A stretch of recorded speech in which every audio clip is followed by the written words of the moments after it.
Ladies and gentlemen, boys and girls, we are back. We are live. It's time for another listening party. Let's have some fun. Sounds like I'm starting some sort of radio or TV show.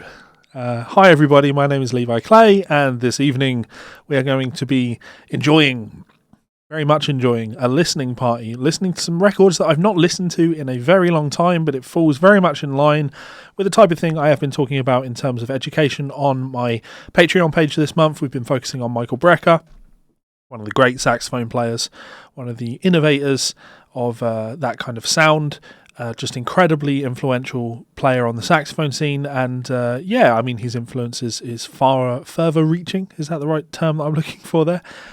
We are back listening to two records this time. Two records. Now, let me explain my thought process for that. The idea was very simple. The Brecker brothers have some amazing songs. They have some songs that I consider to be some of my favourite jazz or funk standards. And they're all spread out among all of their albums. So I thought what we could do is we could listen to a best of, and I actually have a best of CD in the house. But that album isn't on Spotify. So I had to just pick two records which feature a bunch of my favourite songs. I actually could have probably listened to 4 full albums. I'm not going to say these albums are short. They're about 40 minutes long each. So not the shortest, but also nowhere near as long as some of the records that we've listened to. I don't think this is going to kill us. I think we'll be able to make it through these records. And those albums are Don't Stop the Music and Straphangin. So neither of these records features the Brecker Brothers classic of Some Skunk Funk, which is probably their best known tune, definitely their best known tune. I don't think that's their best tune, and we'll talk about why in a second. So as usual, this is a listening party. Now, listening parties are very simple. I cannot play the music to you over the stream because that would be copyright infringement. I have no legal right to do that, so I won't be doing that. But there is a link in the description to each one of these albums on Spotify. But please do feel free to use a streaming app of your choice to access these. Maybe use Tidal because you're a loser. Maybe use Apple Music because you're a loser. Well, maybe you own them on CD like I do. I do own all of these records on CD. Please do access them however you want to stream them. Have a listen to them and listen to them with us, and we're going to have a lot of fun. So the records are Don't Stop the Music and Straphangin. So right. So I do own these on CD, and every time I see these albums, they remind me of living in London. And it used to be amazing in London. You used to walk down Oxford Street, and there used to be a gigantic HMV, which is it's the big record chain over here. Big record store. And they had the biggest one in the country was on Oxford Street, and it was across multiple floors. There was a basement downstairs, 2 floors upstairs, absolutely massive store. And it was open till late at night. I think it closed at like 10 o'clock at night or something like that because it was on Oxford Street, so busy. So, and Oxford Street, just off Oxford Street, down in Soho, was one of the places that me and the guys would go to meet for drinks. We used to love going to Gopal's of Soho, which is a wonderful Indian restaurant that I really like down there. Had many a good meal in Gopal's, and then we would head round to, everybody would always want to go to the Crowbar, but I was much more partial to Garlic and Shots, which is also known as Olsen's in Soho, which is it looks like a Swedish restaurant, and it is a Swedish restaurant, but there's a downstairs that you can head down to, and it's like a metal bar, a really cool bar. Really like that place, love that place, miss that place a lot. And sometimes drinking would mean that you would then go up to Oxford Street and do some shopping, or sometimes you would be waiting to meet up with people and you would do some shopping beforehand. And I loved the fact that if I was waiting for people, I could always go to HMV and I could always go downstairs into the basement. This basement makes it sound small. Like, this place is huge, and they had a jazz lounge in the basement. And there was always music playing in there, and there was a couch in there. And if I had time to kill, I would literally just go down into HMV, into the basement, and I would sit on that couch, and I'd just listen to whatever music was playing and just enjoy myself. And every now and again, I'd go up to the guy at the till and I'd say, "This record's really good. What is this?" And I was introduced to a lot of cool music that way. One time I was down there, and I just couldn't help myself. I really wanted some Brecker Brothers stuff, because they had everything in that record shop. And I feel terrible actually now. I really miss those times. Just so good. The record shops were so fucking good. Anyway, I went in there and they had Brecker Brothers box set, which contained, I think, 6 CD albums. And being a poor student, I probably shouldn't have afforded them, but I bought them anyway. And I spent a lot of time listening to these records. Absolutely love these records. Love the Brecker brothers. So there's my little nostalgia trip, little trip down memory lane. And when I was young, I didn't have a beard. I was going to say, no, and I wasn't an arsehole, but I've always been an arsehole. So, we're going to listen to some Brecker Brothers tonight. We are going to relive some of that magic, and I'm going to make note of some parts that I like, maybe transcribe some bits and pieces, maybe do some videos on some Michael Brecker type stuff. Maybe some Randy Brecker stuff, because, Randy's great in his own right. Anyway, as usual, this stream is brought to you by my supporters over on Patreon. If you would like to be like one of these awesome people, there is no better time to support one of the content creators that makes content that you enjoy. You can support me for as little as $1. There is a link in the description. Please do consider checking me out on Patreon. If you don't want to do that, that's absolutely fine too. You can head on over to Amazon, have a look for Levi Clay. I have a lot of books. I need to get on my new one. That's probably a smart thing to do. But yeah, have a look for Levi Clay on Amazon. Consider picking up one of my books. Keeps the lights on. So, right. Let's see who is online. I see Aesthetic Edgy Boy is online. I was talking about you earlier, actually, man. I was recording the Guitar Souls podcast, and the subject of fan fiction came up. So, yeah. And Fazil is that. Hi, how's it going? Title is for pussies. Yeah, I agree. Right, so like I say, we're going to listen to 2 records today. I'm going to start with Don't Stop the Music. This is the 1977 record. But let me tell you a little bit about the Brecker Brothers first, if you are unfamiliar. So the Brecker Brothers were a jazz music duo of Michael Brecker and Randy Brecker. Michael played saxophone, flute, and iwi, electronic wind instrument, and Randy played trumpet and flugelhorn. Randy, the older brother, became famous as an original member of the group Blood, Sweat and Tears. He appeared on their debut album, Child is Father to the Man, in 1968. Michael first appeared on record supporting Randy on his solo debut album, I should say, titled Score, which was released in 1969. And then in 1970 and 1971, the brothers were members of the group Dreams, who recorded 2 albums for Columbia Records.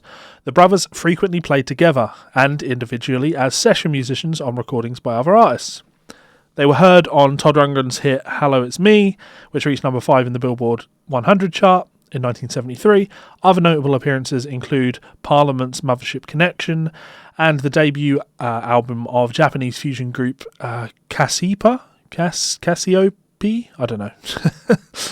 I'm unfamiliar with who they are. So the brothers were encouraged to start their own group by an executive at Arista Records. Between 1975 and 1981, they released 6 albums as the Brecker Brothers. The group had a hit single with East River in 1979. It reached number 34 in the UK singles charts. The duo backed up Frank Zappa on the live album Zappa in New York. The recordings were made during a special appearance of the brothers with members of the Saturday Night Live band at Zappa concerts at the Palladium in December 1976. Brothers appeared with Quincy Jones on the 1984 Frank Sinatra album LA Is My Lady, and on Eric Clapton's 1986 album August. Between 1992 and 1994, the Brecker brothers released 2 more albums under their own name on GRP Records. Both brothers also had prolific recording careers as leaders of their own ensembles. Their collaboration ended in 2007 when Michael Brecker lost his battle with leukemia. So there you go. There's a basic rundown of the Brecker brothers. They have a pioneering sound. They pioneered a certain sound.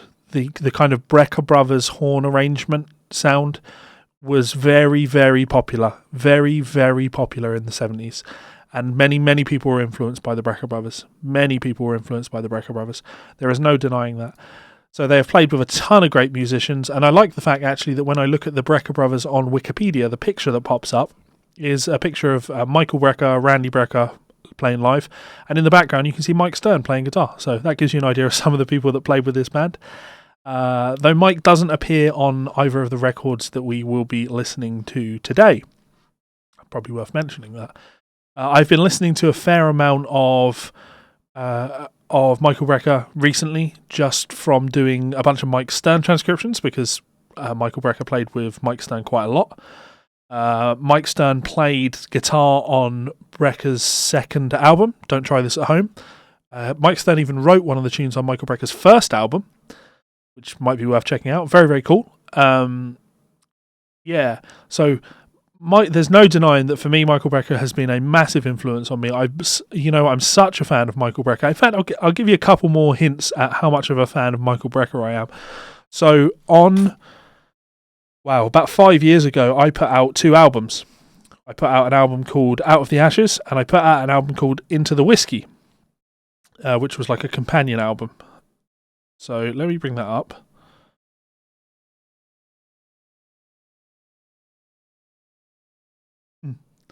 Okay, so you may be able to see this. I mean, I'll make sure you can see it. That's the album cover for Into the Whiskey. And there's music notation at the bottom there. That's a Michael Brecker solo. So Michael Brecker, deep ties to my history as a recording artist. Also, I have 3 dogs. And my oldest dog I've had since I started my transcription business. He's my business partner. And his name is Mikey. He was named after Michael Brecker. So honestly, cannot stress this enough. Michael Brecker has been a huge, huge influence on me. I absolutely love his music, and I hope that you are going to enjoy this as much as I am. Who have we got online? Who else is there? So Fareed is online. Hello. A long time lurker. Who's that? Catty Kikis. Thank you for tuning in. Aesthetic Edgy Boy, rewatching all the Guitar Souls videos. Wholly unable to watch that one back. It was too much even for the person who wrote it. Yeah, definitely funny. Okay, so we're going to listen to Don't Stop the Music first. Don't Stop the Music was released in 1977, so it's a good 11 years older than me. AllMusic awarded the album 3 stars in its review. Jonas Elias said, "Funky and quirky Squids features Randy Brecker's customarily offbeat and singular electric trumpet work. Aaron Bullock's articulate guitar also shines on that track, and he fit into the Breckers' sound like no other player. Funky C, Funky Dew is reflective, urbane mid-tempo, offering... is a reflective, urbane mid-tempo offering. That makes more sense. That has great tenor solos from Michael Brecker. At the 1978 Grammy Awards, the album received a nomination for Best R&B Instrumental Performance. Funky C, Funky Dew. So I picked this record because it features the song Funky C, Funky Dew. It's track number 2 on the album. It's a really, really cool song that goes through a lot of vibes, but I think there's like a middle section in it where the chords underneath it are just like, any way I can describe it is metal but funk. They're dirty, they're funky, and there's just something heavy metal about them. And of course, this is a band that did release an album in 1978 called Heavy Metal Bebop, which is probably another reason I really liked them when I was younger. So I've got this album queued up on Spotify now. I am going to start listening to it very shortly. So please do head on over to Spotify and get this album queued up. Finger Licking Good is the opening track on it, and we will be listening to that very shortly. I'm just going to check to see if there's any more comments. Any more would be the term we use. Check my Discord to see if anyone over there has anything they want to say. Where is... I'll probably tell them that I'm live. That would help, wouldn't it? Shit, where is it? Discord! Wow. Okay, so I am going to start playing Finger Licking Good in 10, 9, 8, 7, 6, 5, 4, 3, 2, 1. Enjoy.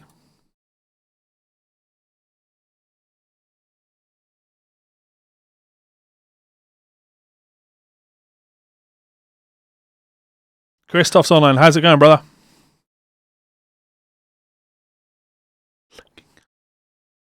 So fine.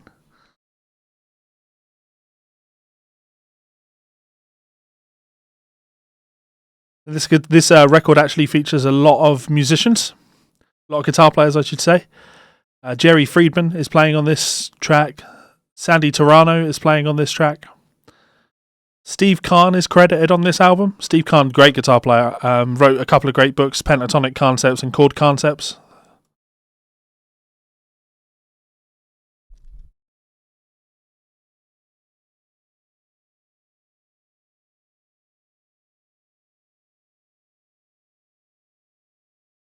This is definitely like a much bigger band, Brecker Brothers.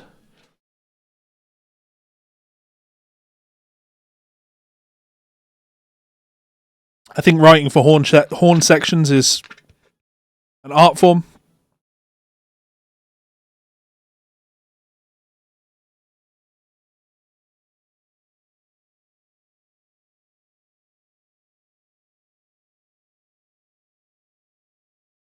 A little bit cheesy. I mean, I'll give it that.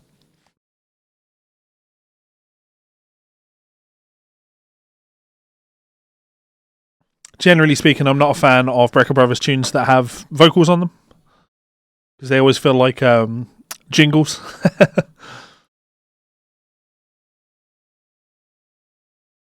Opinions on sight singing in terms of ear training. It's an important part of ear training.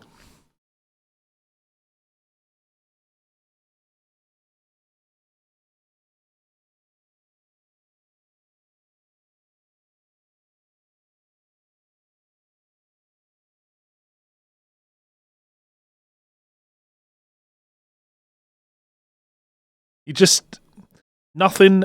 Well, not nothing, but guitar is never going to sound as good as horns. Horns just sound so expressive.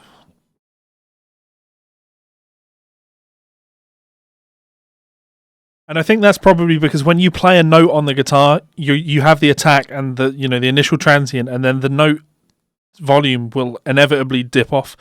Whereas with a saxophone, you can start the note loud and have it gradually get quieter, or you can start at a low volume and have it getting louder. You can really change the dynamic of a line, of a note as it's being played, and I think that does make a big impact.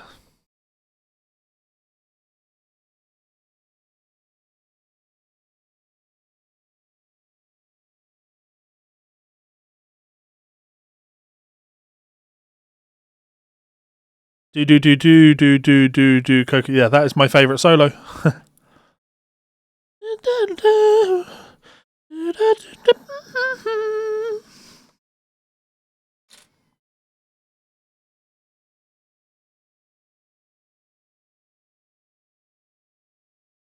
So while I am a huge fan of horn sections, I hate string sections.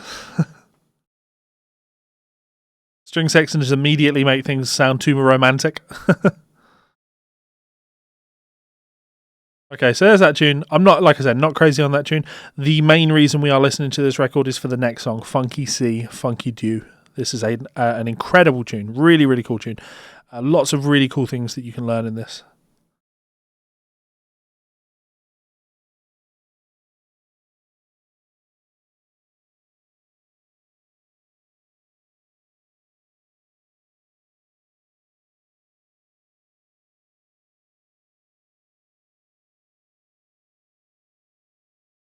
The chord changes are just a little bit. They don't necessarily go where you'd expect them to. Saxophone just so tender. The bass is loud. Yeah.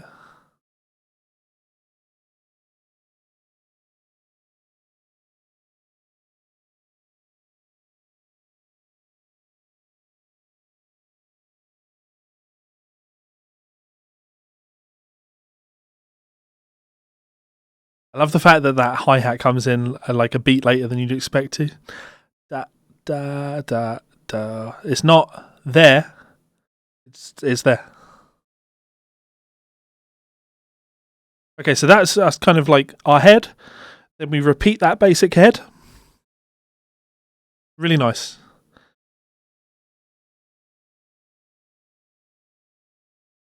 Cool guitar part behind that actually. Is that like a phaser on that? Certainly some extreme processing.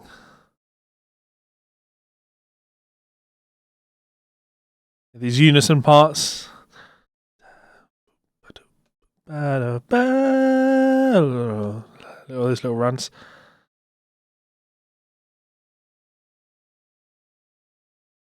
And just when you think like you haven't had a cool enough section, this comes in.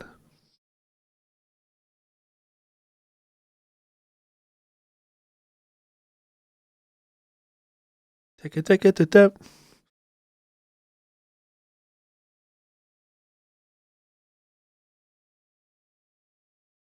Just listen to those the piano part. Dun dun dun dun dun dun dun dun dun dun dun dun. That's so cool.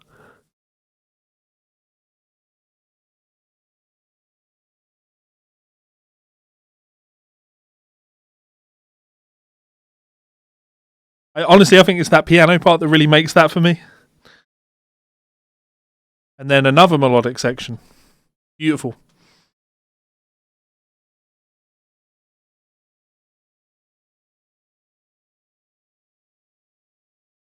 Really nice bass playing. Nothing really standing out in the guitar, but not the point, is it? It's about acting as a unit.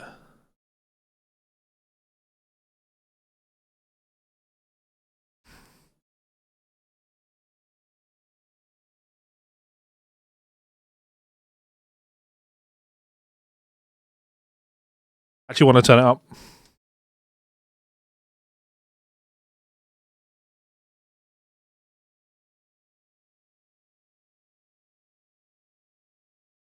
And back into that melody. Nice. That's me clipping in my own ears now. That's why I don't have me louder. Guess I can turn my volume down in my ears. And then back into that tender section. Just really nice. I really like it in terms of as a composition. It's just really nice.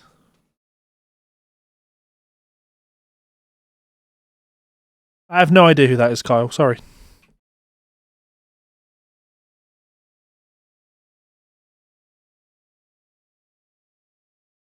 This is a Michael Brecker penned tune as well. Because the trumpet is not all that prominent in this.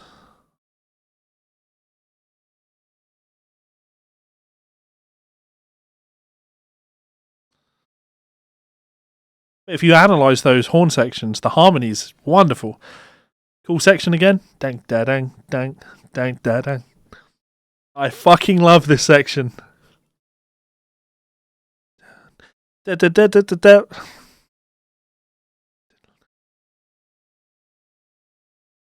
I guess maybe there's something to be said for the fact that this is where the trumpet is prominent.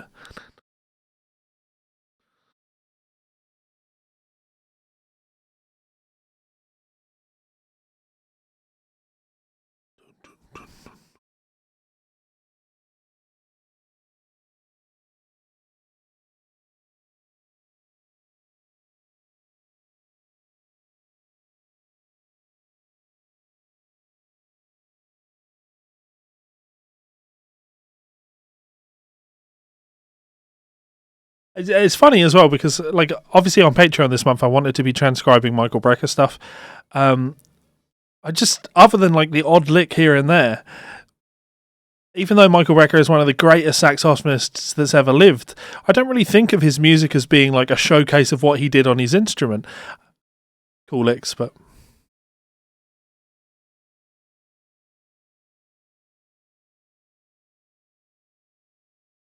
so it's hard because it's like, okay, we want to transcribe some Michael Brecker, but what do we transcribe other than these couple of bars here and these couple of bars here? It's more just the overall, sonic characteristic of the music that he wrote. It just speaks to me. Chromatic sidestep in there. That's a Zakk Wylde lick. Nice to know that Brecker was a fan of Zakk Wylde before Zakk Wylde was famous. Okay, so I could listen to that track again. I love that track. Dun dun dun dun dun dun dun dun dun dun. So it's metal, but it's not. Okay, muted horn.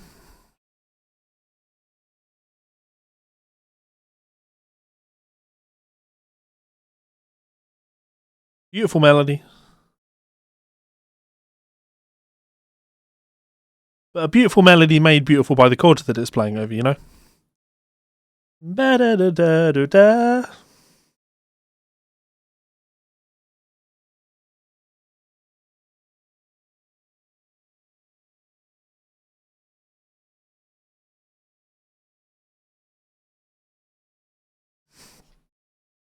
There's another one with the vocals on it.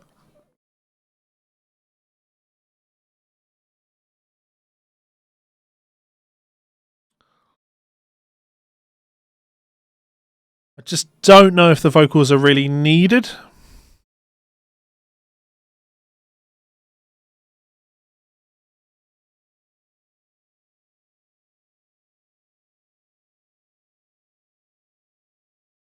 The guitar parts are kind of cool on this. Very different, super funky, kind of almost chunky guitar part in my right ear. Something a lot more sparse in the left. The funk is cool for that, right?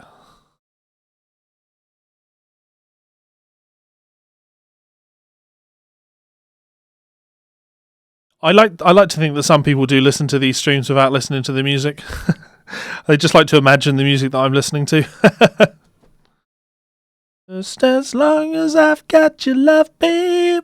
Da da da da da. Da, da, da, da, da, da, da, da. There comes my copyright strike.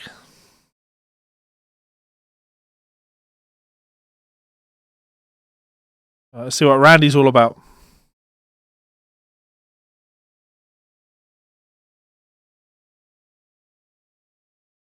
So I'm a little bit disappointed. No comments on Funky C, Funky Jew.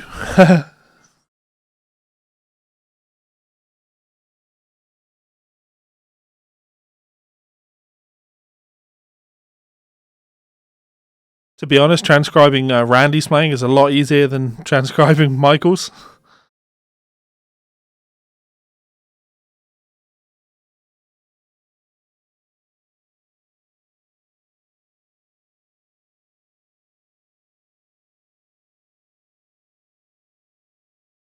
So Paul doesn't get it.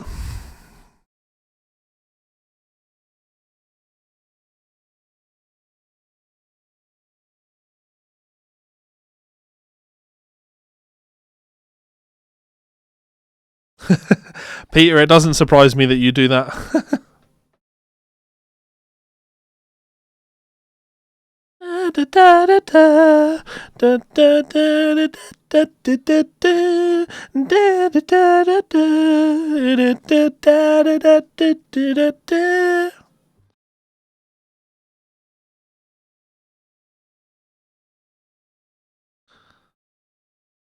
Nice little vocal harmony on there, sir.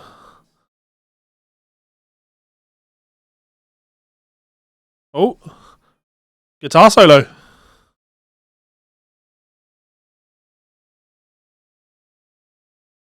Nothing to write home about.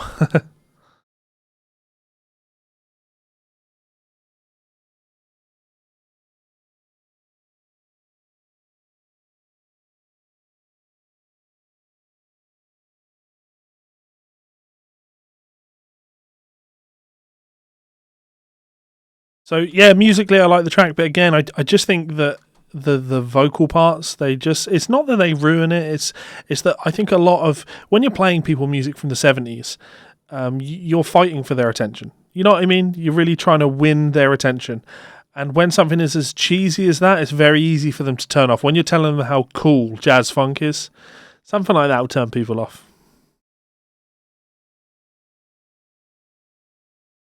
You have to learn it, man. It's a great tune. Squids is a really cool tune too. That guitar part.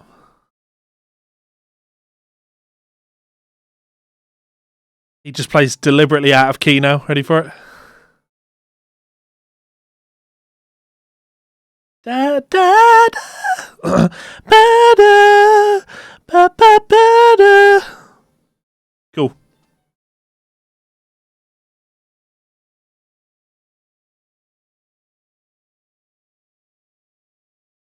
I mean, this song is really made by that bass guitar part, isn't it?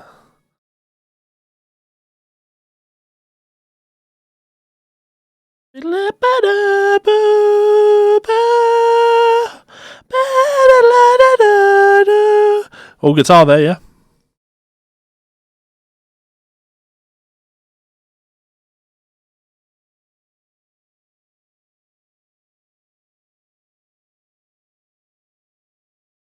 Something about that guitar it really grabs me. I like it.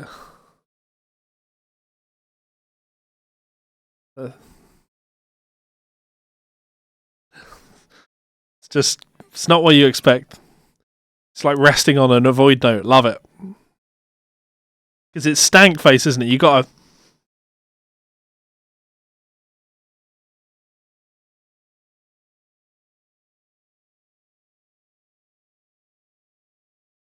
Killer bass playing.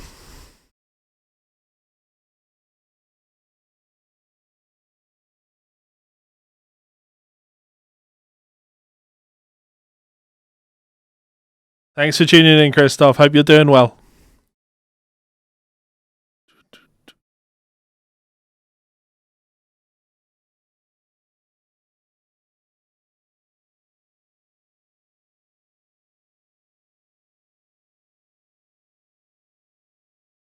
I just can't imagine how cool it must have been to be in Manhattan in the 70s and to be able to just go to bars and clubs and just have people like experimenting with stuff like this. So cool.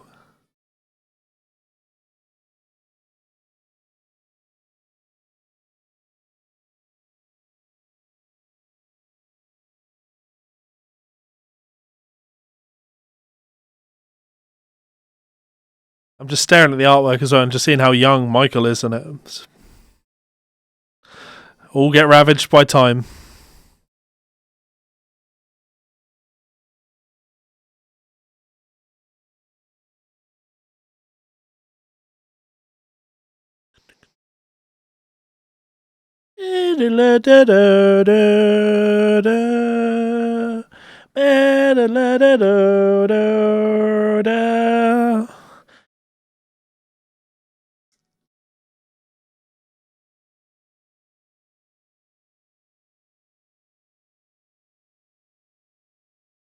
Ugh.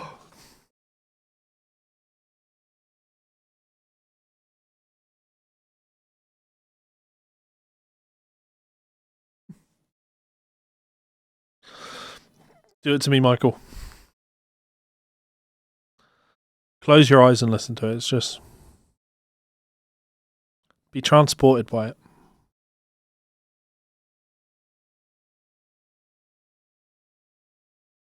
Pretend you're the bass player.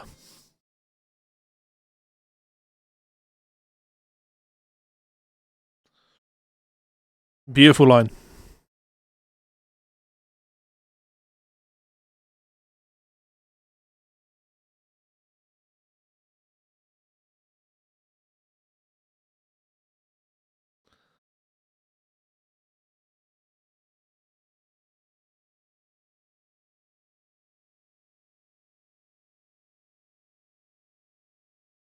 Pretend you're the drummer.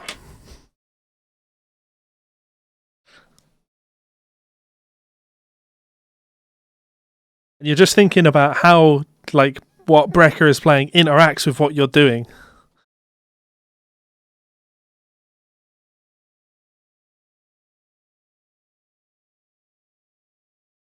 What a fucking moody section.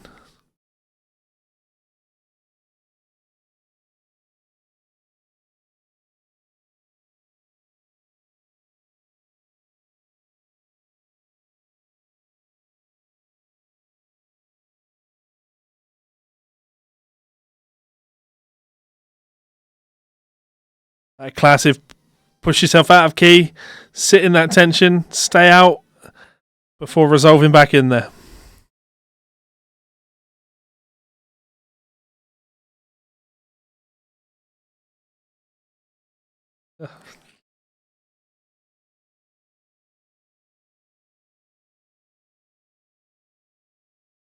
It's hard to put into words, but something about it just really speaks to me.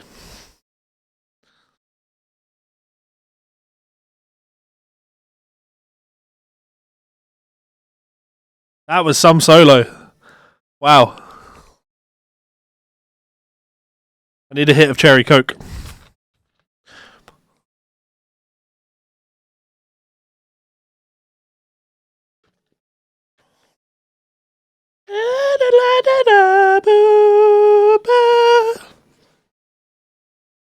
The only real bit of prominent guitar playing on the record so far, right? This is not a record about guitar playing.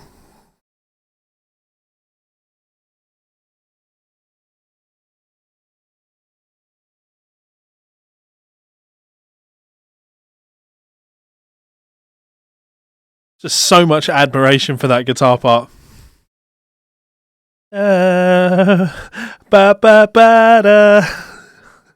Hilarious.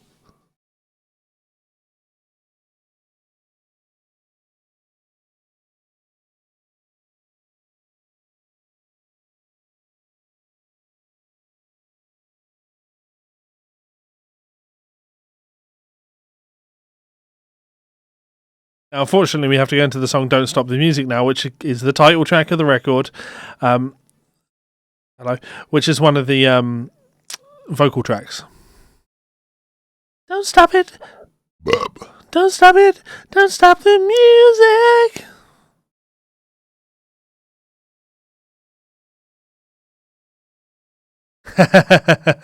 Yeah, man.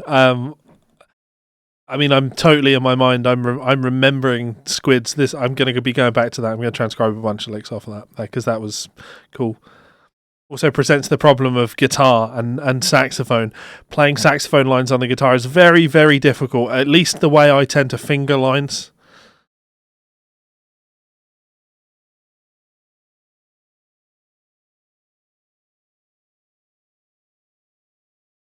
Obnoxiously loud bass guitar.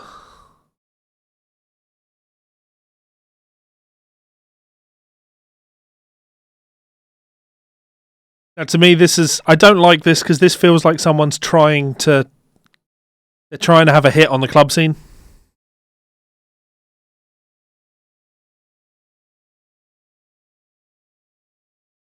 Because this will be just checking the year on it so I can.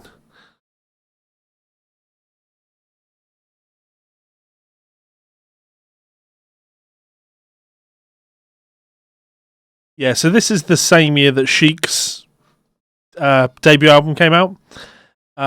Chic's album came out in November. This came out in June. So this is not. I'm not going to say it's inspired by Chic, but if you listen to Nile Rodgers and the stuff that Chic were doing, obviously they're New York-based bands. This is a sound. This is a good snapshot of what funk sounded like in New York in the 70s. We're trying to steer into that like disco-y thing, trying to make your music appeal to people outside of musicians, wanting to have people dance to your music. And while I understand that, I prefer, of everything we've listened to so far, Funky C, Funky Jew and Squids. Those are absolute winners.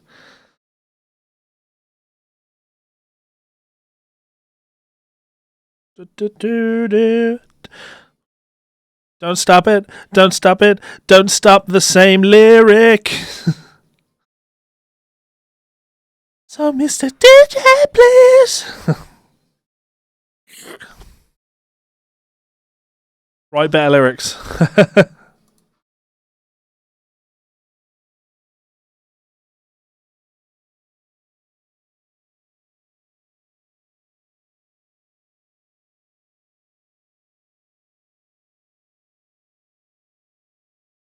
Harmonizer.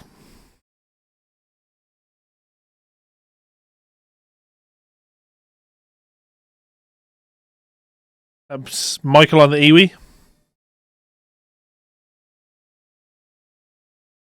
I assume that's the Iwi. He's not credited for playing Iwi on this record, just tenor sax and flute. Randy's credited with electric trumpet.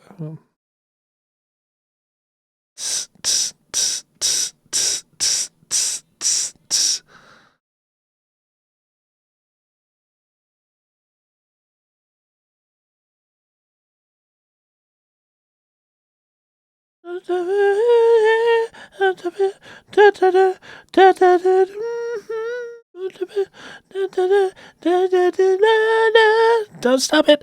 Don't stop it. Don't stop this motif. Don't stop it. Don't stop it. Don't stop this motif. Please stop this motif. Too repetition? That's not a word. Too repetitive. J.R. Valor, thank you so much for tuning in, buddy. I appreciate it. I love you and your comments so much.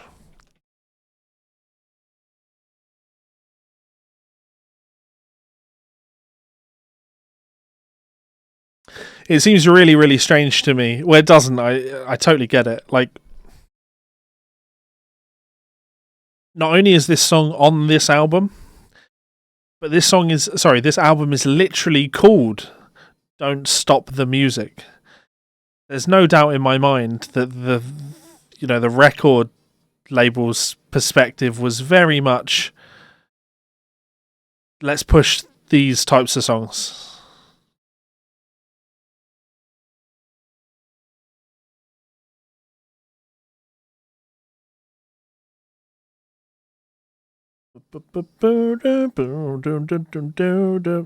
Do stop. Don't stop the music. Don't stop it. Don't stop it. Don't stop the There's that harmonizer. Super cool.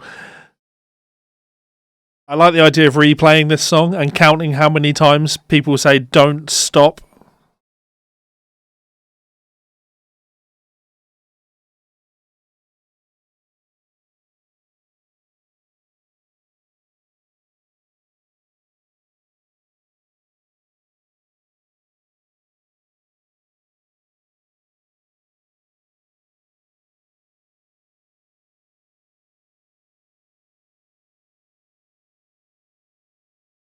Well, that's with 30 seconds in there and we had 22 don't stops. Like, come on.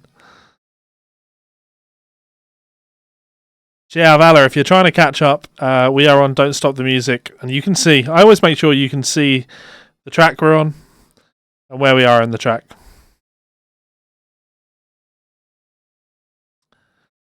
So, yeah, I'm definitely not a fan of that track.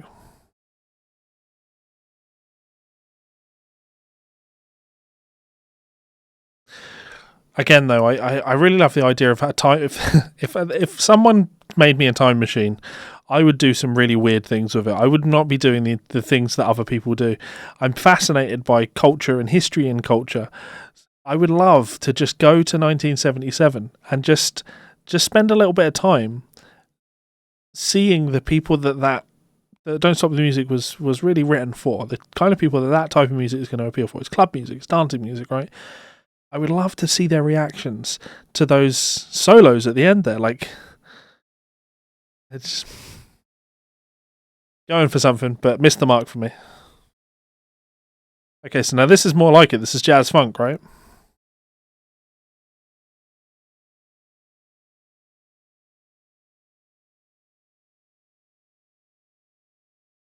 This I can get on board with.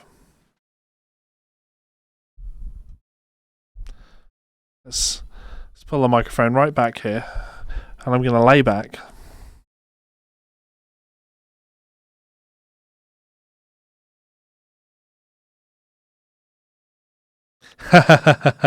Had shuffle on. Someone else did that on a listening party a while back, and that's pretty funny.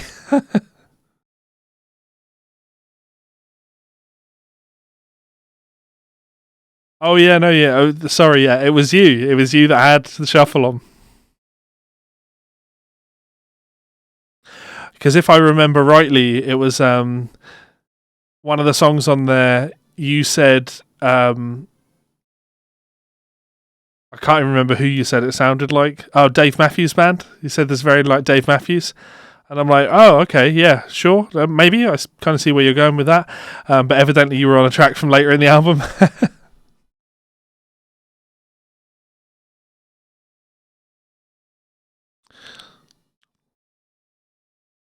I mean, that sounds like West End, like or Broadway. That's like musical stuff there.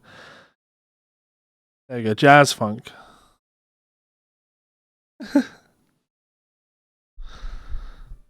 Get that jazz happening. Beautiful.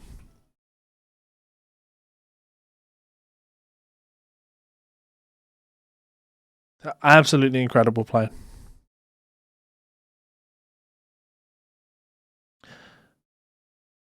It brings a tear to my eye. Genuinely brings a tear to my eye. Beautiful playing. And I totally missed all of this when I was younger. Because he wasn't playing enough notes. Randy's playing is really astonishing. Really is.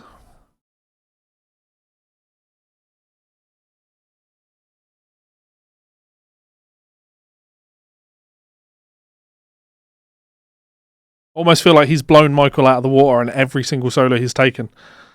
Beautiful.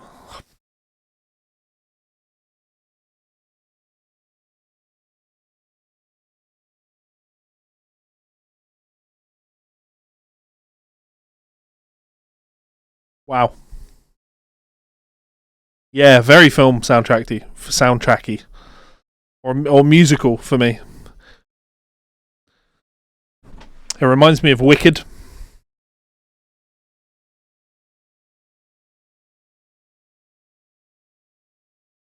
So the highlights on the record so far are definitely the piano part in Funky See Funky Jew. Dun dun dun dun dun dun. I like that part.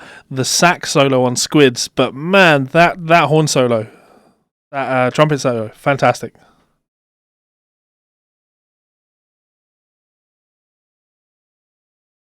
I love that baritone sax as well. To boom, bum, bum, just pedaling on that one note.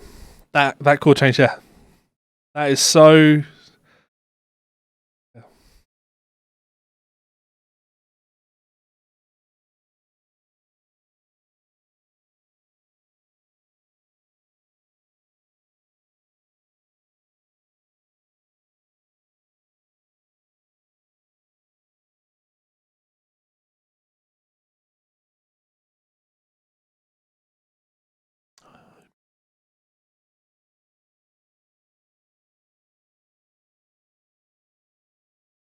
I might even go as far as saying that was my favourite song on the record. Funky See Funky Jew has better composed sections.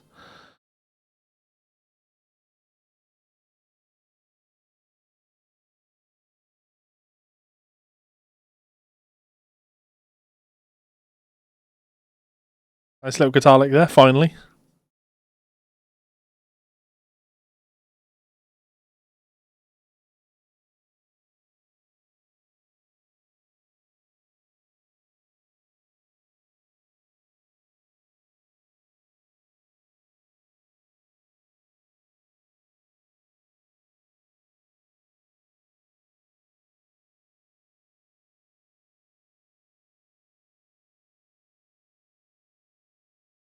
The thing that fascinates me most about these sections is you have the unison lines that are really cool, but it's the bass notes that punctuate the chords and the chords that go with them. They're just really cool.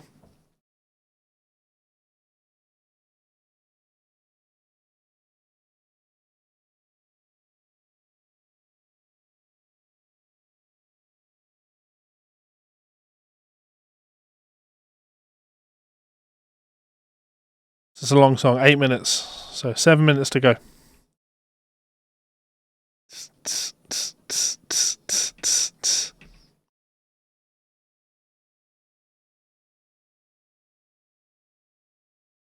Having spent the last 4 months now learning drums, getting better at drums, just a world of appreciation for the drumming.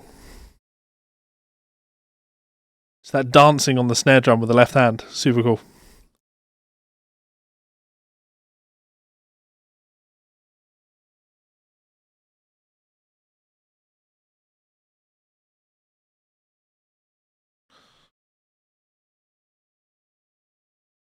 Oh yeah, the bass player is great. Who does play bass on this actually? I know on Straphangin it's Marcus Miller playing bass. It's Will Lee on bass.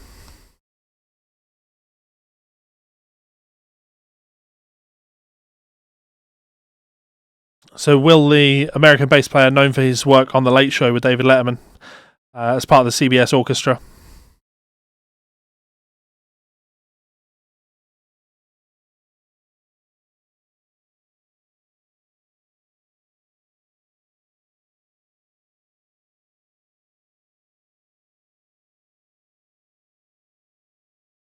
He played on Ace Frehley's self-titled album.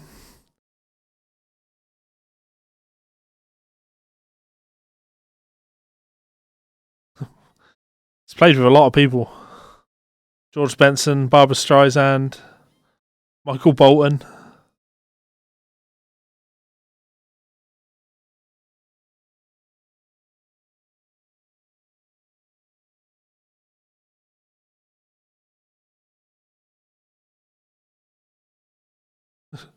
Ringo Starr. Shaka Khan. That's another example of that kind of... Was Shaka Khan New York? She has to be New York, surely.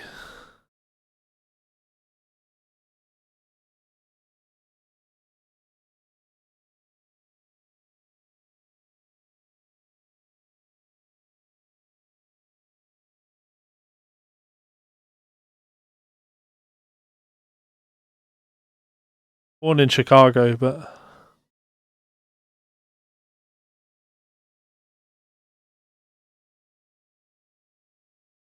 really cool bass tone.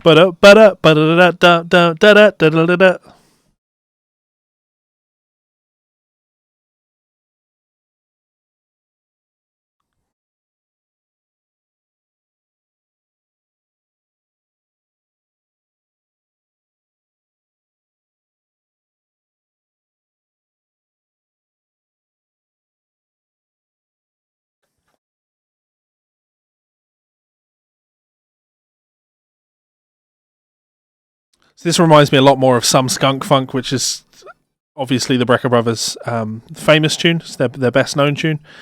It really has that kind of chaotic feel to it, and I like that. I've got time for that.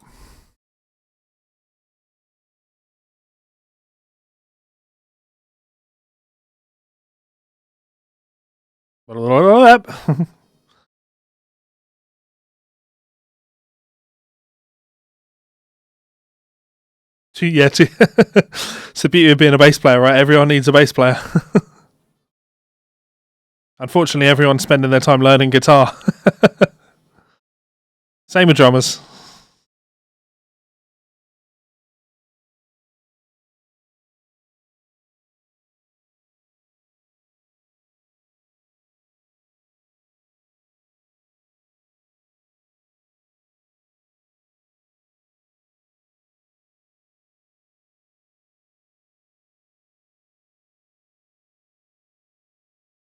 I never thought I'd say this, but I'm digging Randy's playing more than Michael's today. It seems silly to try and compare them because they play different instruments, you know.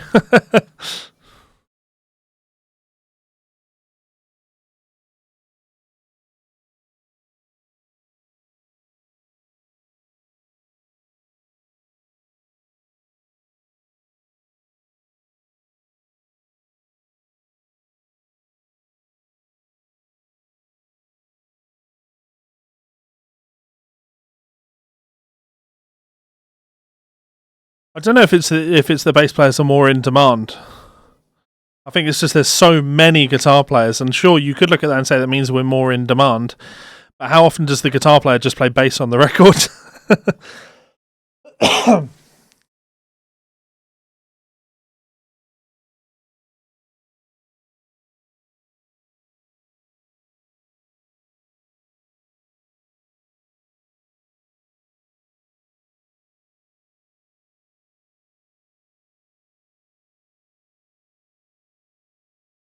So this record did get a 3-star review.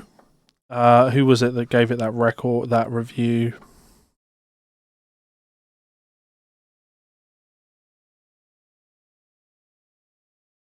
So All Music. So this is the review on All Music gave it 3 stars, and I understand why. I do understand why. It's definitely not a 5-star record. Finger Looking Good, As Long as I've Got Your Love, and Don't Stop the Music are all your trying to be successful dance songs, disco songs, if you like. And I'm not into that. Funky See Funky Do is fantastic. Squids is fantastic. Petals is fantastic. I love those. This track is a lot more chaotic.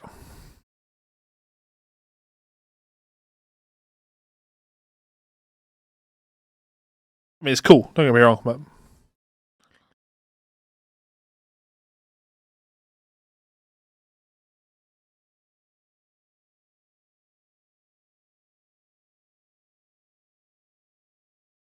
thing that's really worth considering with the Brecker Brothers is they've got a lot of live albums. So if you really want to check out what they do and how they do it best, check out some of their live records. Okay, that's the end of Don't Stop the Music. Don't stop it. Don't stop it. Don't stop the music. And if I look at their most popular songs on Spotify, Skunk Funk is the most popular song by about 1 million views. Million plays, and then none of the top 5 songs are from these 2 albums. None of them. Let's go 5 more. Okay, Straphangin comes in at number 6. I love the song Straphangin. That's a really cool song. Okay, well, we're about to listen to it. It's the first track on the album, Straphangin. So, Spotify tells me this album came out in 2008. Obviously, that's not true. Michael Brecker died in 2007. So, I imagine this was was it 2007? A bit late? I just made a right arse of myself there. As soon as I said that, I kind of started doubting myself. Yeah, he died in 2007. Just time. It's just... Of course he died in 2007. He didn't die in 2017, did he, you fucking idiot? Sometimes, Levi, sometimes I have to wonder if your brain works. Straphangin is an album by American jazz fusion group the Brecker Brothers. It was released on Arista Records in 1981. AllMusic awarded the album with 3 stars as well. And its review by Rob Theakston states, no doubt taking sonic cues from Spyro Gyra and Steely Dan.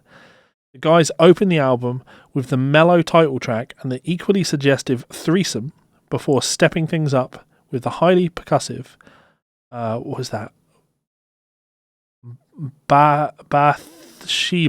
I guess that's a word. I guess that's a name. Bathsheba. Yeah, I have to be really kind of critical of a review like that. I actually want to check the original because I don't actually know what AllMusic tend to include in terms of reviews. Let's have a look.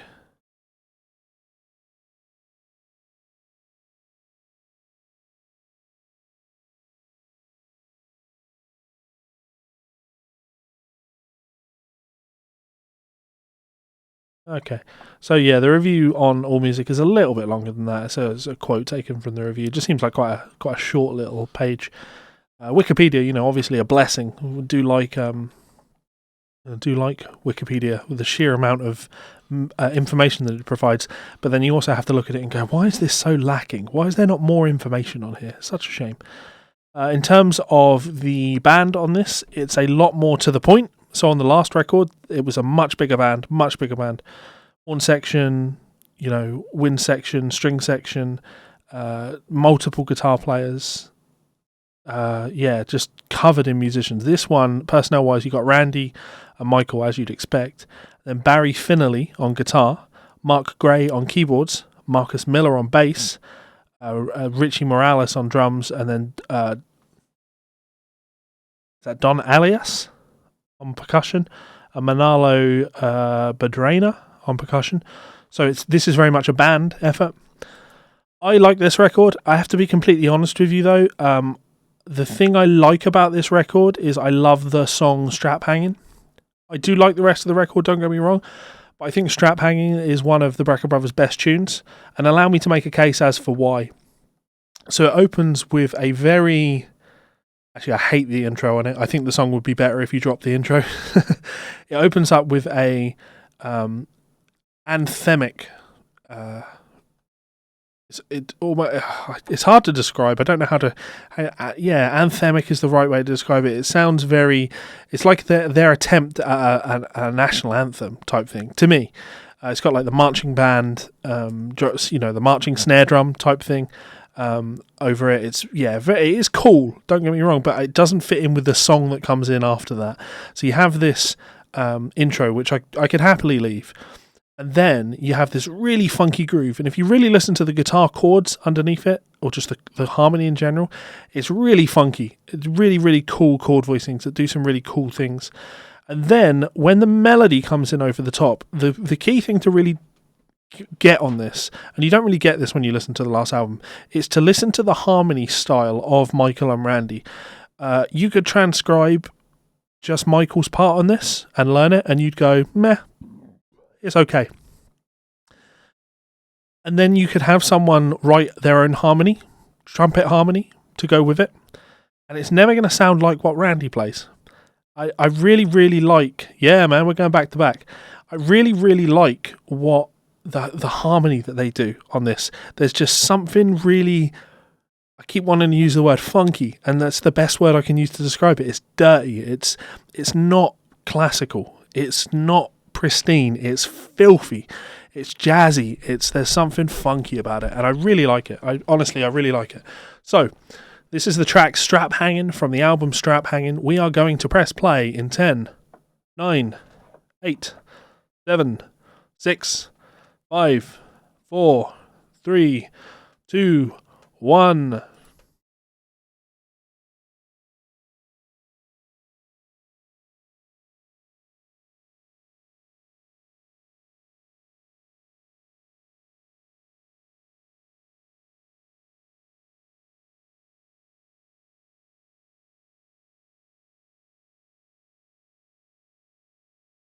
Never really understood what that intro was about.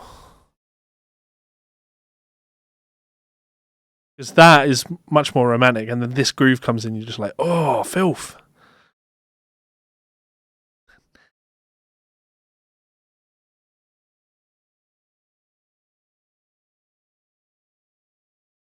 Get to hear it again. Ba ba ba ba bum. Ba ba ba ba. Really cool chords. And then this melody.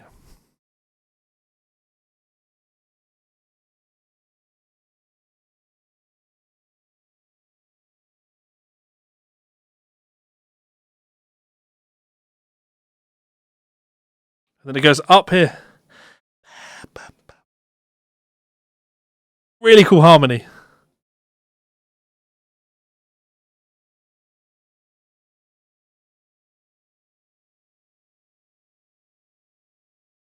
And trust me, you can learn this on the guitar. I've learned it on the guitar, and it's just not the same. You are never going to make your instrument sound like a horn player.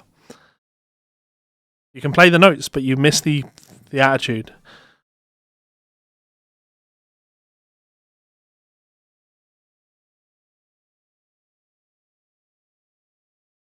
Marcus Miller absolutely slaying it on bass there.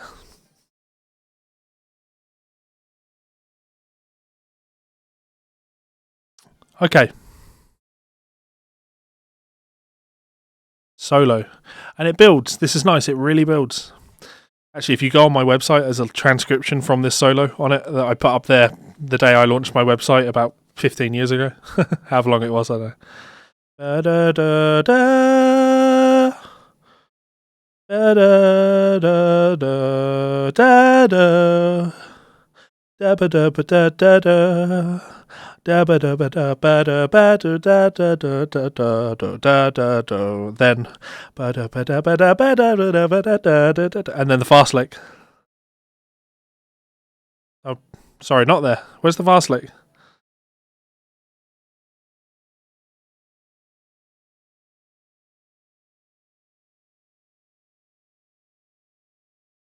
I like this because this outlines the changes.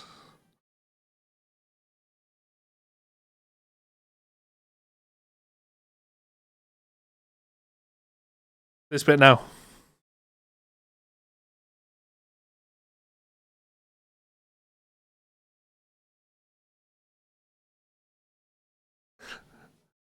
Honestly, it was just that. The first time I heard that, I just went, this guy is amazing.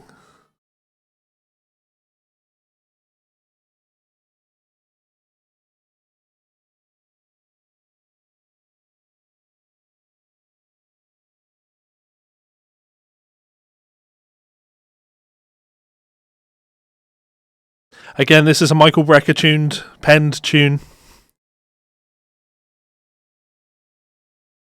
I just like these chord changes that happen.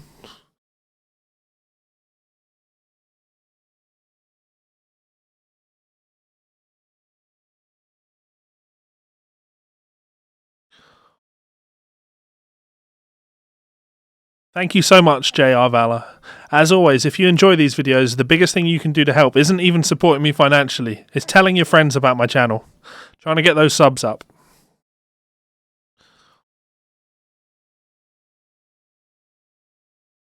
If I had 100,000 subs, this would technically be a job at that point. At that point, I'd be able to do this every single day. People would email me about transcriptions. I'd be like, no, I'm too busy doing listening parties and having fun with people.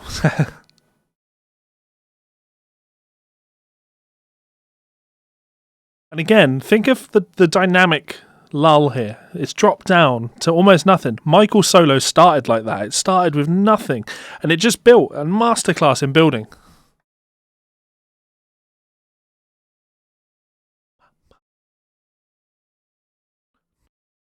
Nice blues note there.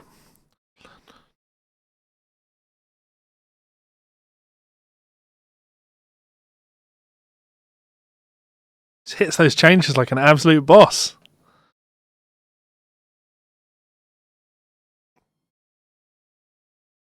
I'll do a listening party for anything, Philip. Yeah. Yeah.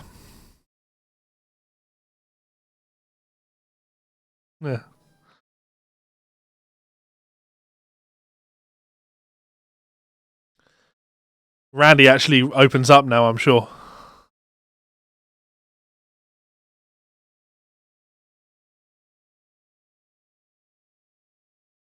Yeah.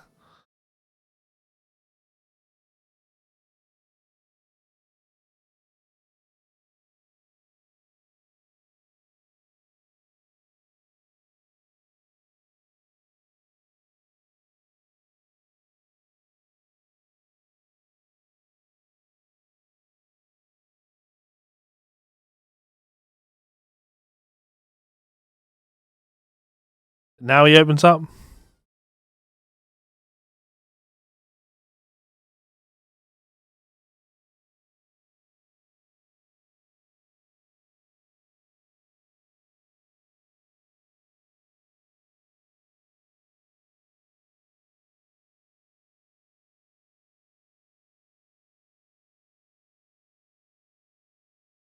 I just think it's incredible when you listen to Randy solo like that, or even Michael solo like that, and you just, as guitar players, I assume everyone here watching this is a guitar player.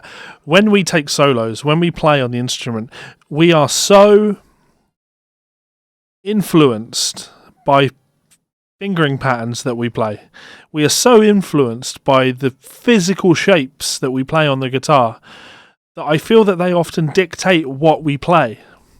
Whereas when we listen to Randy play there, you know that the thing that's in his mind is a melody. He's hearing a melody, a phrase, and he's playing that phrase. And that's our ultimate goal as musicians. Ba-ba-ba. Da-da-ba-ba-ba. Ba-ba-ba-ba-ba. And then it has to go into this, doesn't it?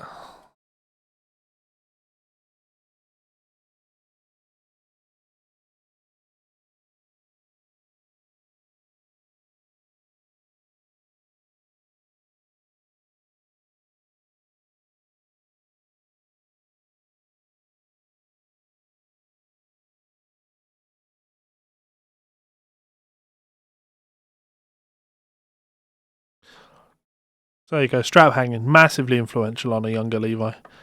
On to the song Threesome.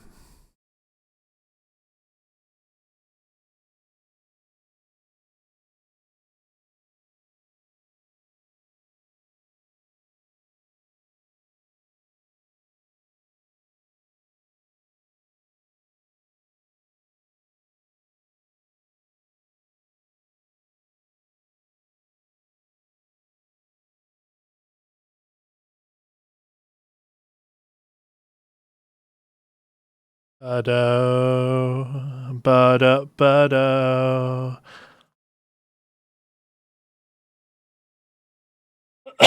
Yeah, man, this record's like, I was going to say almost 10 years older than me, but 7 years older than me. I can do the maths.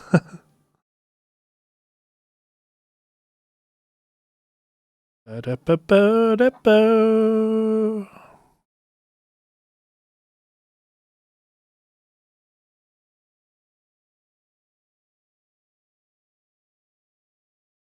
Ba-da-ba-do.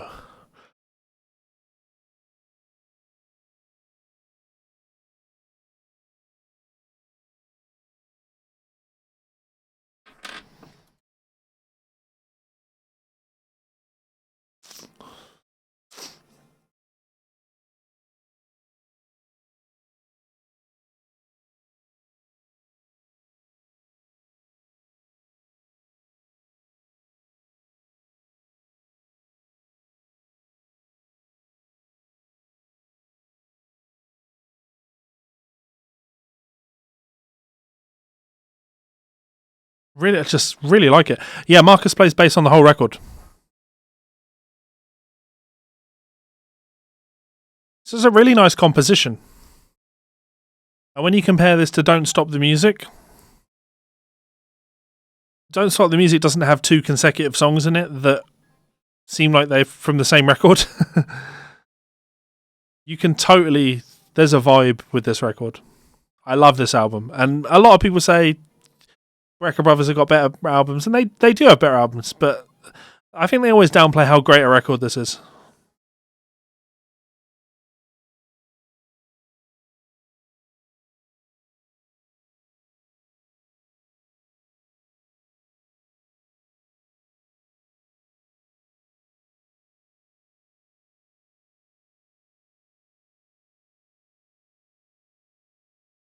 It's the other thing that's probably magic about the song Straphangin, right? It's 8 minutes long. It's a long song, and it never outstays its welcome.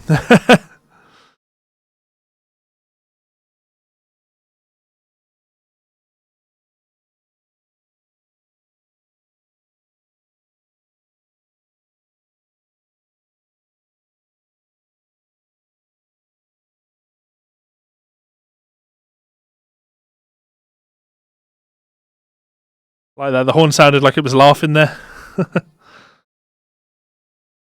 Do it, Michael. Do it. It's that that dynamic thing that you can... We can't do that on guitar. You can try with a volume pedal, but it's just never the same.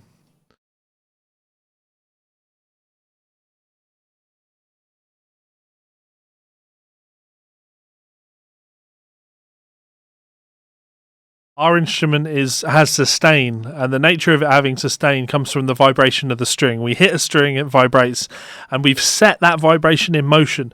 When you listen to someone playing saxophone, the sound it is sounded by their lungs breathing life into the instrument. So they always just sounds that little bit, well, not even a little bit, it always sounds significantly more human.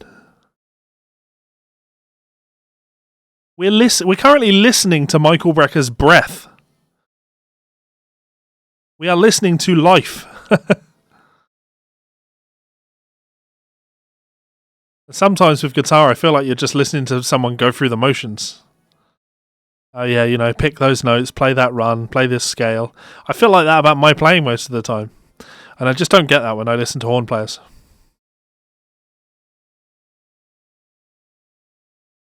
I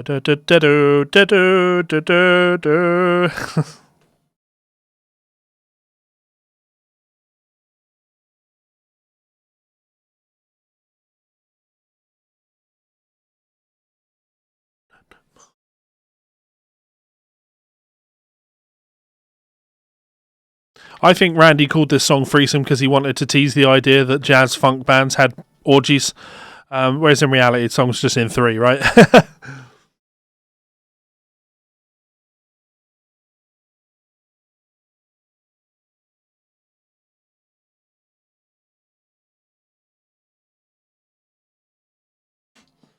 Guitar solo.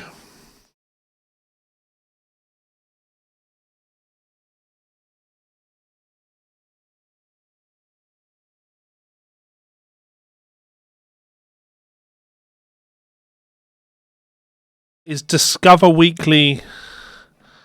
Is that a thing on Spotify? Yeah. I wouldn't trust it. Because it's given me a bunch of weird things.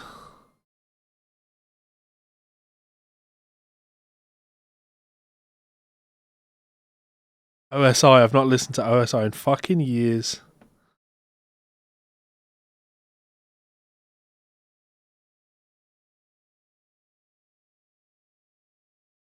I had no idea the System put out an EP with Snowblind. I fucking love that version of Snowblind. It's a really good recording.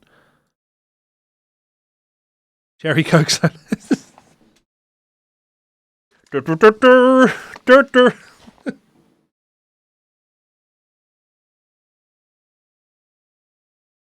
This whole quarantine thing has not been kind to me. I've not been looking after myself because I can't leave the house. I don't usually drink a lot of Cherry Coke because I love Cherry Coke way too much, and I could just drink it as the only source of liquid that goes into my body. I've been drinking way too much Cherry Coke.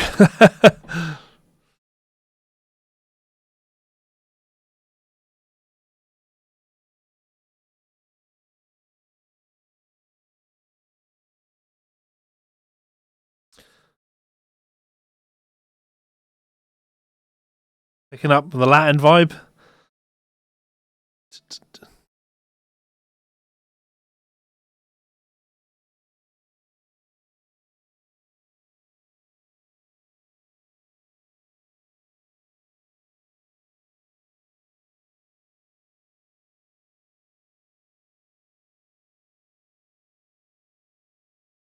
Oh yeah, the last time your friends were listening to you introduced your friends to me, aesthetic edgy boy. Um, I felt like they were trying to accuse me of being a paedophile, or at least gather evidence that I was a paedophile.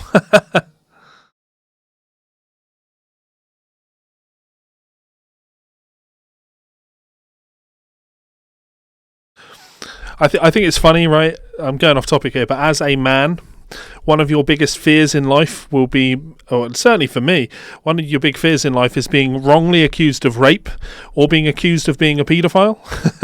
These are fears that you have because they can end your life. I've got absolutely no concerns of being accused of rape because that's easy. Just don't do that. But someone can mistake you for being attracted to a child, right? Um, or you can find yourself in a position where like you hit on someone that turns out to be underage. But what I found now is in my 30s, I'm 32 this year.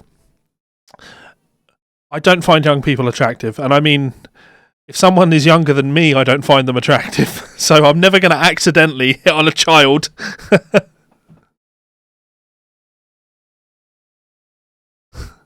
Good old Lance. I forgot to mention, he's actually named me and tried to add me to a $3 million lawsuit.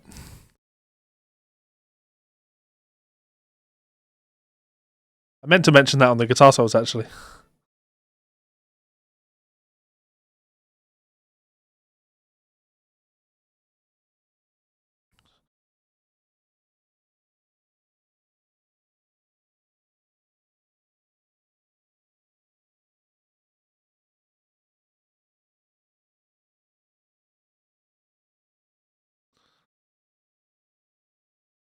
See 3 instrumental pieces of jazz in a row. This is a jazz record. Don't Stop the Music, not so much.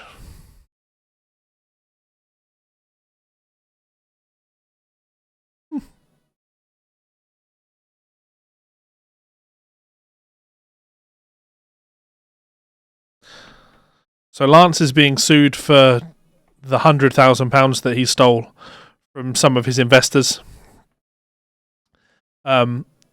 And his justification for why he took $100,000 from the investors and then ran off with their money and dissolved the business is that they were trying they were trying to orchestrate a hostile takeover of the company that they had already purchased a company that they had already purchased a majority in. So they're alleging that they already owned the majority of the company. So you can't launch a hostile takeover of something that you technically own a majority sharehold in, you know? Exactly, because Lance.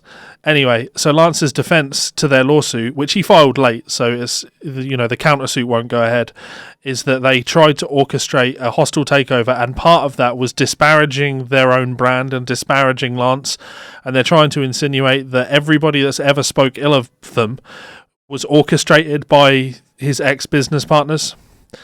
So he's, you know, accused lots of people of things, but one of them is me, and I literally have never spoken to these people. Like, there are no ulterior motives for why I've done the things I've done. I've always done the things I've done for our community. I don't give a shit about his investors. In fact, fuck his investors. I actually think I like his investors just as much as I like him, because regardless of what a shitbag Lance is, his investors they still looked at the business that you could clearly see was predicated on being a scam and invested $100,000 into it. So as far as I'm concerned, they're just as fucking bad as he is.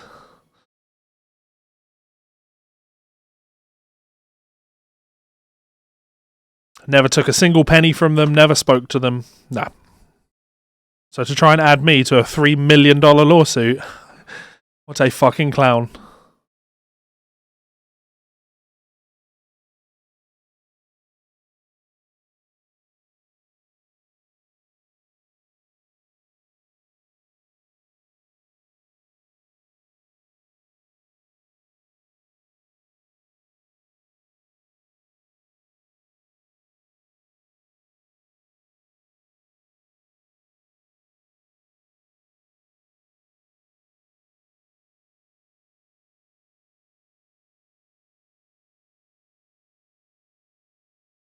It's a lot of percussion. This is like a proto Slipknot record.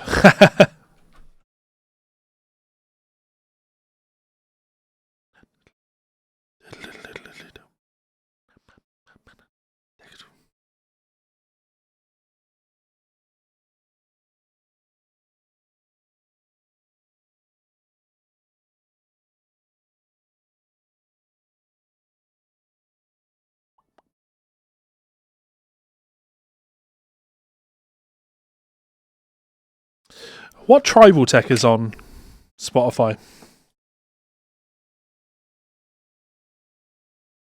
I bet they don't have my favourite records. Oh, they do. They have Nomad and Dr. He. For some reason, they don't have Spears. Spears is the first Tribal Tech album. This song, Tunnel Vision, is one of my favourite. Filthy Bastards. Credited to Scott Henderson. That is a Gary Willis composition.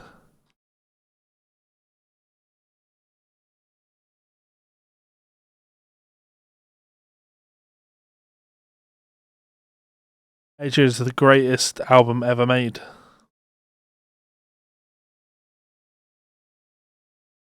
Ooh, lovely guitar part there.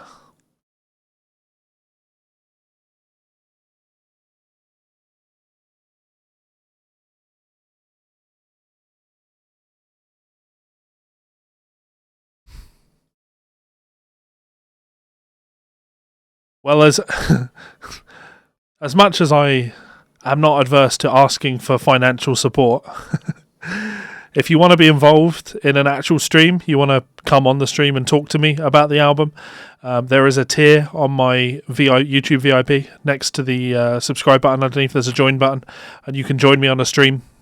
So if you would like to actually come on the stream and talk to me about the album, make your case for why it is the greatest, then that's a way to do that.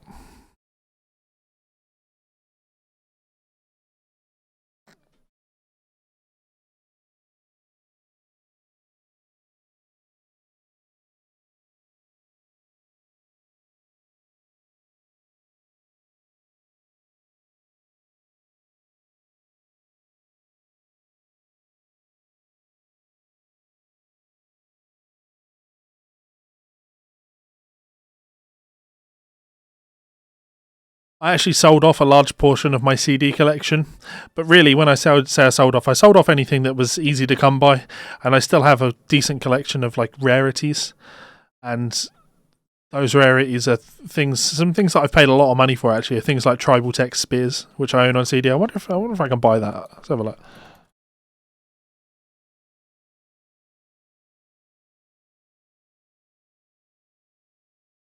I mean, to be fair, the whole album is on YouTube. You can stream the whole album on YouTube.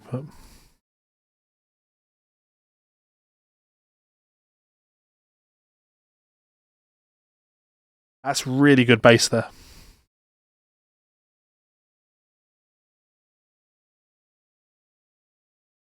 There's a copy of Spears on eBay for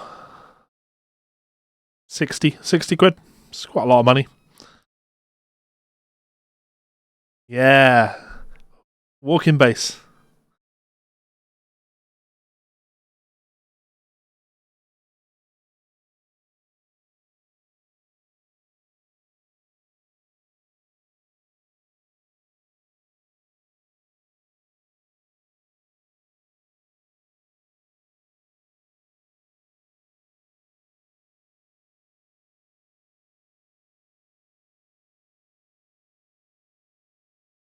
That's interesting.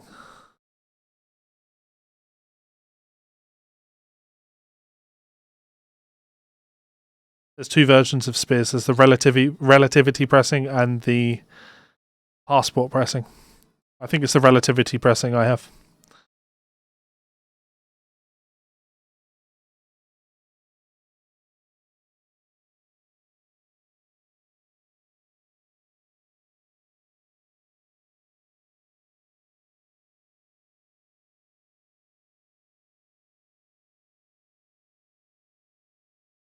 What tier are you on Patreon, Philip? Sorry. I've got like 180 patrons.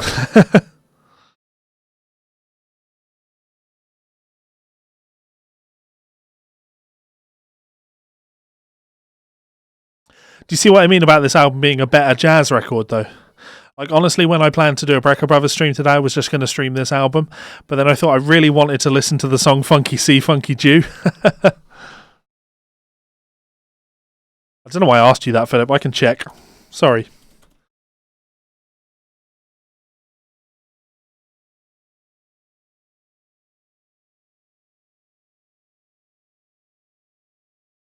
I got you. I love that walking bass line. It brings everything to life, doesn't it? Bum, bum, bum, bum, bum, da, dum, bum.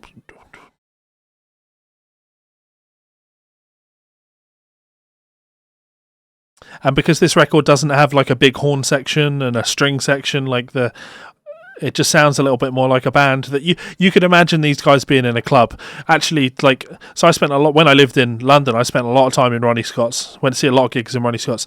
This is the type of thing you can imagine in Ronnie Scott's. Whereas the last record, you're never going to pull that off in Ronnie Scott's. It's just you need too many people. This is jazz club stuff, and I like that.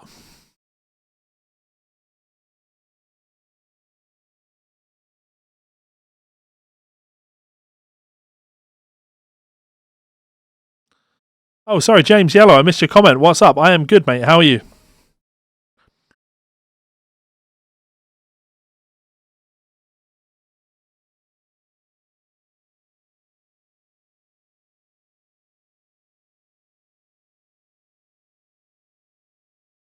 That bass part is so fucking good.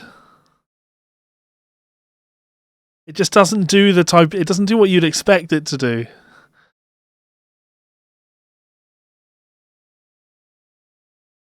It supports the melody, it supports the harmony, but it also augments it. It's just, awesome. So Bathsheba I wasn't as much a fan of, but Jackknife, very nice. Very nice. Why Can't I Be There? The short song? This is the shortest song on the record.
Having said that, right, in terms of things that I feel the need to learn, although there's some really nice playing on this record,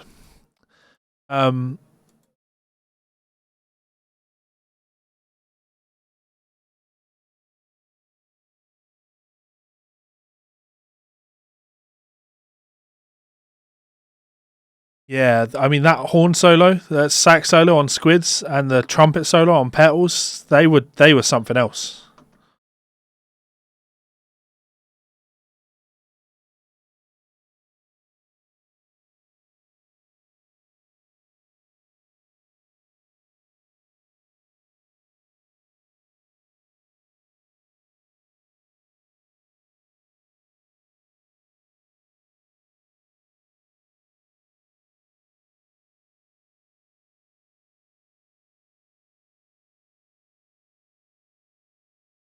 Snarky Puppy 40 years before there was Snarky Puppy. Snarky Puppy, what, probably 10 years before they were born? Oh, actually, no. The guys in Snarky Puppy are, a lot of the guys in Snarky Puppy are a little bit older than me, so.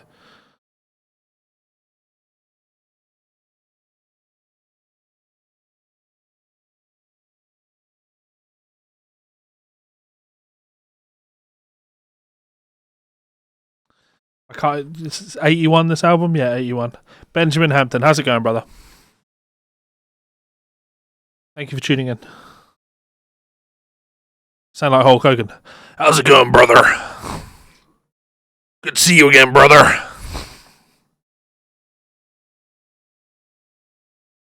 I do, but now you've pointed that out, Philip. I see exactly what you mean. I could imagine this on a family night dinner type setting.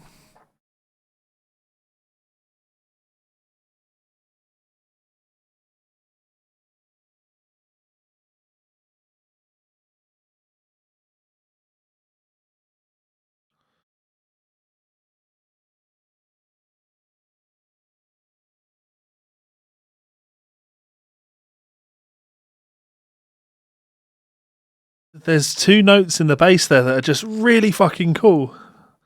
It doesn't go where you expect it to. That's really cool. I like that.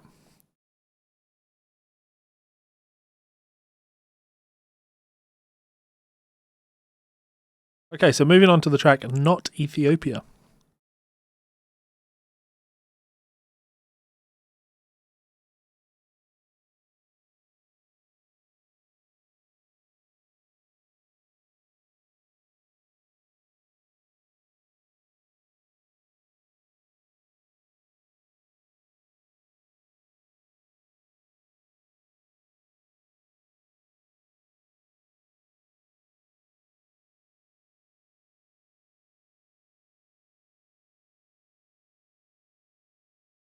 Unison horn and piano line. Very cool.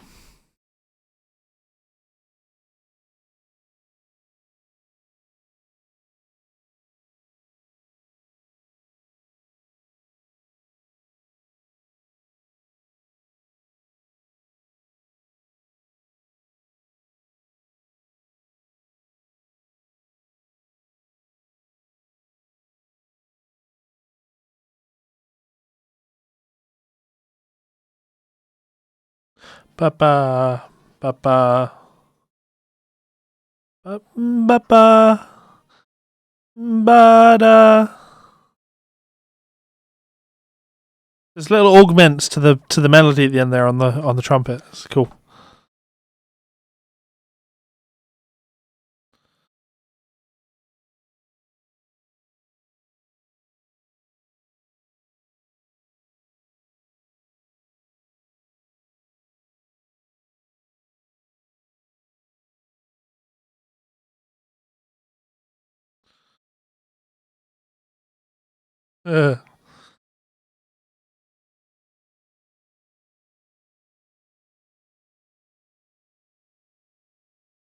Oh, boy could cook.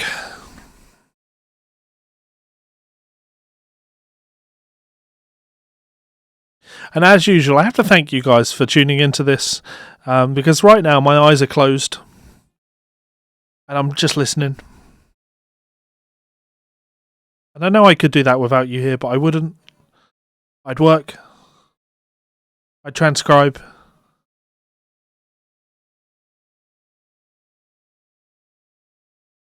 I'd write a book.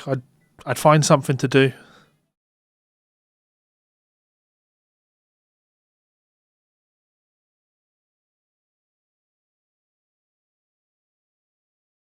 Static pedal on that bass. Bo, bo, bo, bo, bo. That's gone up. Da, da. Back down to the original pitch. Staying on that pitch. Da, da. Lowest note I can sing. Must be a G. Oh.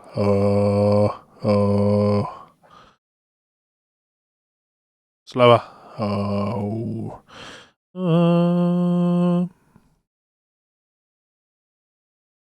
Let's give him a solo.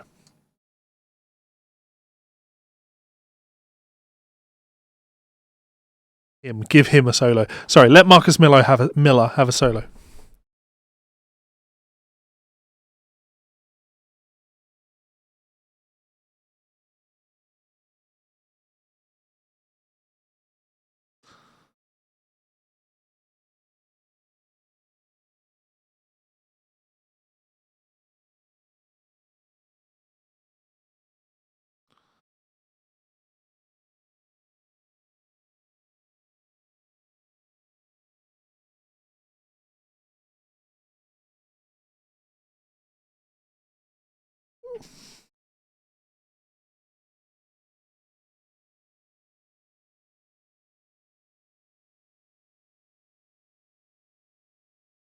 It's a world away from Will Lee, isn't it, on the last record on bass? Give it to me, Randy.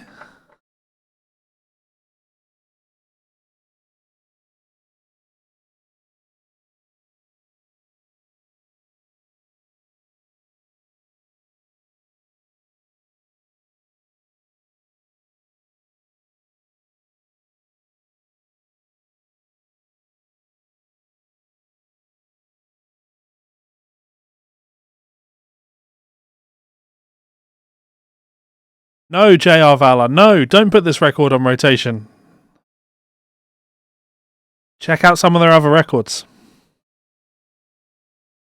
I'd recommend that you check out The Return of the Brecker Brothers, which is this one here.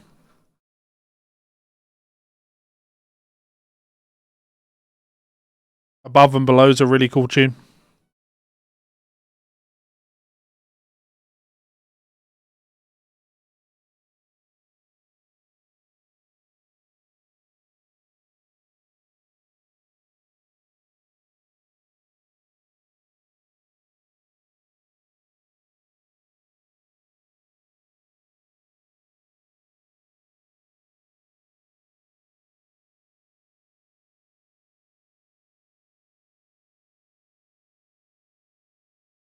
I want to see what Return of the Brecker Brothers got as a review.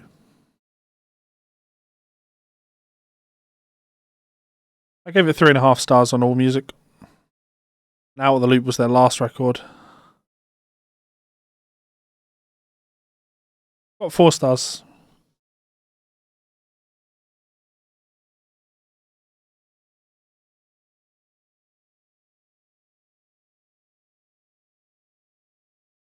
It's really cool.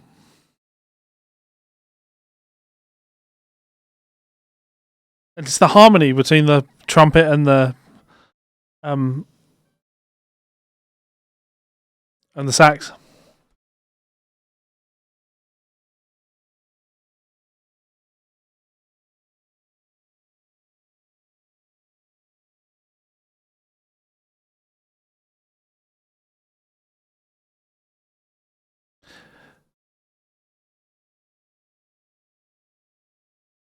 Yes, I'm going to have to recommend Return of the Brecker Brothers because that one does feature Mike Stern on guitar. There's also a live concert of that video, of that album in Barcelona with Mike Stern on guitar. And of course, we like Mike Stern. So, guys, who can tell me the name of a time signature with 4 16th note quintuplets? You don't. It's an irrational time signature, isn't it? Be an irrational time signature, it'd be 420, but that's an irrational time signature. It doesn't really exist.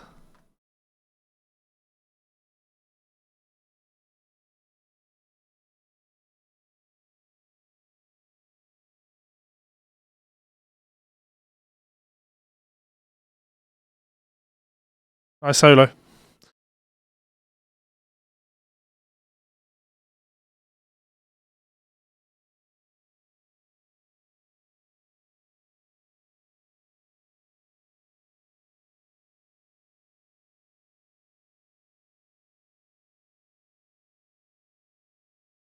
Beast in solo. I'd not really considered it before, Aesthetic Edgy Boy, but that would do the job. If you had like a run of quintuplets, like in a bar. As if you then had four of them in a bar on their own, the most accurate way of notating that probably would be 420.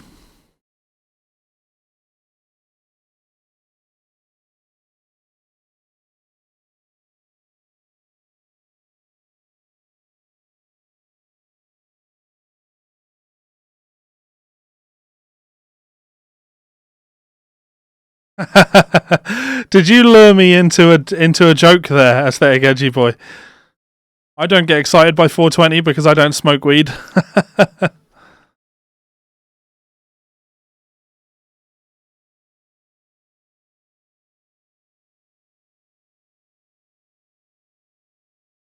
I mean, they've really given him a solo, haven't they?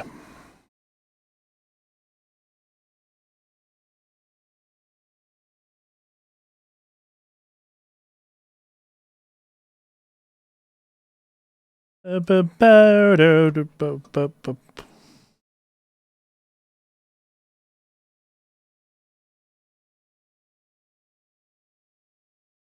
love what that bass line does during that. That's really cool. Only 2 minutes of this record left, guys.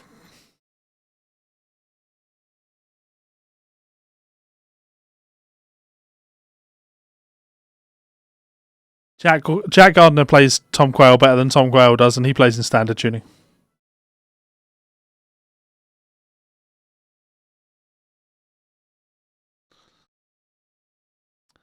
Oh no, Peter, you're not smoking those funny cigarettes, are you?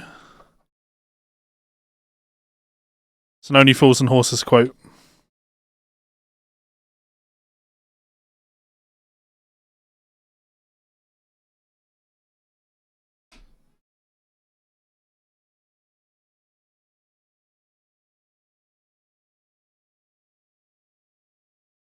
So that's an infinitely better record than Don't Stop the Music.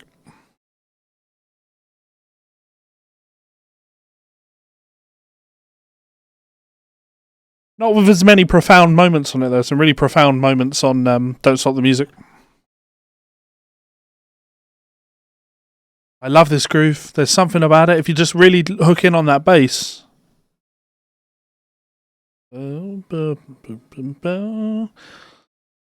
Warp that part that walks up. It's really cool.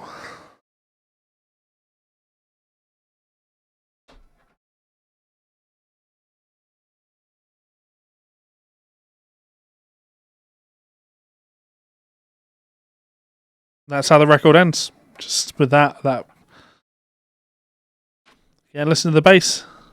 Boom boom ba, boom boom ba da.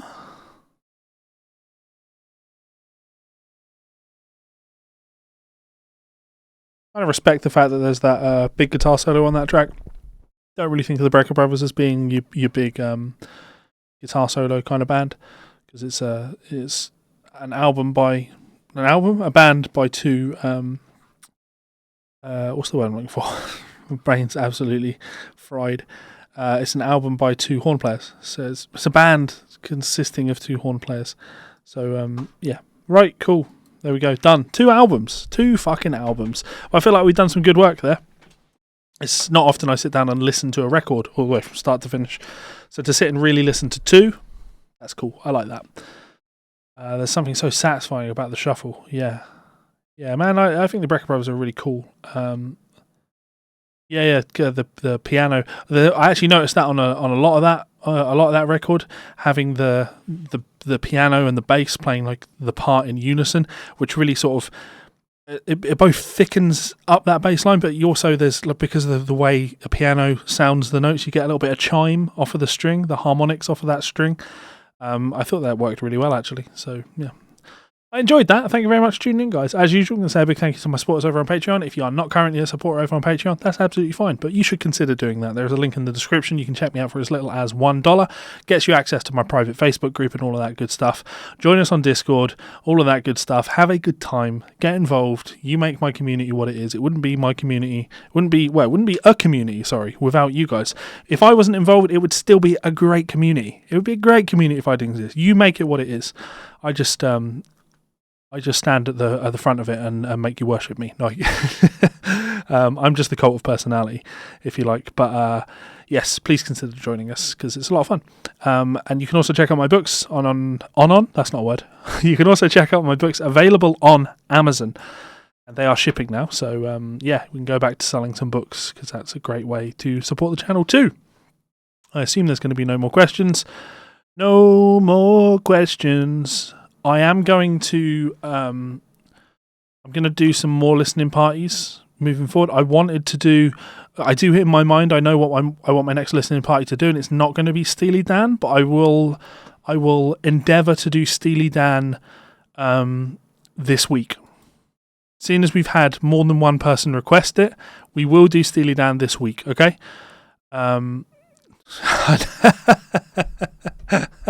No, I guess, yeah, cold personality, yeah, true, totally. You got me there, Peter. So yeah, I will endeavour to do Steely Dan later on this week, but I actually plan to do a Dixie Dregs album. I'm going to do a Dixie Dregs album later on in the week. Rust in Peace, I am planning on it. I want to do it with Mike. Yeah. We could have done that today, to be honest, but I decided that we could record a Guitar Souls podcast instead. So I've got to edit that podcast. So I was making fun of Jeff Kiesel most of the time. And whatever that fucking clown from Trapped's name is. No one can remember what his name is. It doesn't matter, does it? I'm sure if I think about it, it will come into my mind. No. Brandon? No. I need to find out. Let's go.